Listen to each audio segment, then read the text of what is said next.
This Smokey special report is being brought to you by Carpet One in Springfield. Law enforcement officers from all across the county, including the THP, had their hands full this weekend.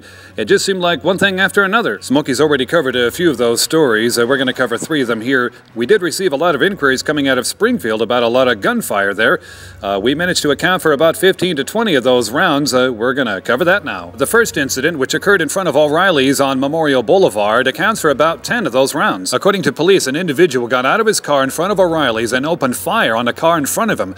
The car contained a minor female, 17 years old, but she was not injured in the altercation. The suspect then drove away. Luckily, a brave citizen was able to follow the vehicle until police could connect with it and pull the suspects over. Cross Plains police officers, along with the Tennessee Highway Patrol, caught up to the suspect vehicle on Highway 25 near Highway 65, near the BP gas station, fireworks outlet, and country market. Now, this is actual video footage of that stop. Police detained the suspects for a few minutes. They were questioned and then released because of lack of probable cause, according to Springfield Police Chief David Thompson. While the suspects were on Highway 25 before they were pulled over, a witness saw the suspects drop something from the vehicle, and the police were able to go back and recover those items, which appeared to be a couple of gloves. Meanwhile, back in Springfield, officers were busy collecting shell casings in front of O'Reilly's in hopes of getting a fingerprint off of one of the casings. Smokey's been following this story, of course, throughout the weekend. Police needed some time to put the pieces together before they had a prepared statement for the press. Monday morning, we met with Police Chief David Thompson, who went over the circumstances with us. On Saturday afternoon at about 3:30 p.m., we had an incident that occurred on Memorial Boulevard at about where Industrial Drive intersects. A young woman was driving a car. Somebody got in behind her. They followed her. She took a couple of turns, and she ended up out there at Memorial and Industrial. She stopped. Somebody got out of that car. They came over and they fired repeated rounds at her, repeated bullets at her, probably about at least 7 or 8 rounds. They fired at her, striking the car. Fortunately, they did not strike her. She was not injured, at least not any more than maybe some fragments and things, but no serious injuries to her. Whoever it was got back in the vehicle and fled the scene at that point. So that's sort of the highlights of that at this point. We do have several suspects in mind on this. We're not ready to name them, but I expect that we will make an arrest in the near future. But they fled the scene. According to the victim, she says she doesn't know why anybody would want to harm her or why they would initiate this. A good citizen got behind this vehicle. They suspected that this particular vehicle was used in this crime.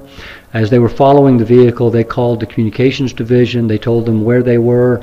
They gave a vehicle description, and we notified Cross Plains. That was first police department and jurisdiction they'd be coming through. So they notified Highway Patrol, the county, and Cross Plains. And then when they got into Cross Plains, they were stopped there. And they dropped something on the way, right? Yes, they apparently threw something out of the window. I think they threw a couple of gloves out the window at that point. When they were stopped in Cross Plains, we had bits and pieces of information. We didn't have all of the information as far as witnesses and all the other things that go with that, so the suspects were not detained at that point. They were stopped, checked out basically. We got information and all on them and on the car. They were not arrested at that point because Springfield did not have the probable cause they needed to effect an arrest. What's the official description of the suspects we're looking for? Well, I think the official description we got from the victim is we've got at least one black male, and we've got him driving or getting into a silver Crown Vic, probably 1998, maybe 2000 Crown Vic. If you have any information on this case, you're of course encouraged to call Springfield Police or Crime Stoppers. We'll have the numbers for you below if you're viewing this on our main website. It's important to remember that all suspects are innocent until proven guilty by a court of law. The irony here is that literally a block away, just up the street at Tidal Max, they were holding a Stop the Violence rally. It had just ended minutes earlier when this incident took place. Whoever is responsible for this shooting, we can only hope that police get them in custody quickly. There was also an attempted armed robbery up on Kirby Street in Springfield about 9:30 Friday night. There were 5 suspects ranging in age from 19 to 45, according to police. The suspects are already in custody. Police allege that they used a gun and a baseball bat to try to demand money from individuals in the front yard off of Kirby Street. Then lastly, in an unrelated situation involving another gun, an individual, Martel Black, was taken into custody after a traffic stop. The officer recognized him and realized that he was wanted for outstanding warrants. He did have a gun with him, and so that is another gun taken off the streets.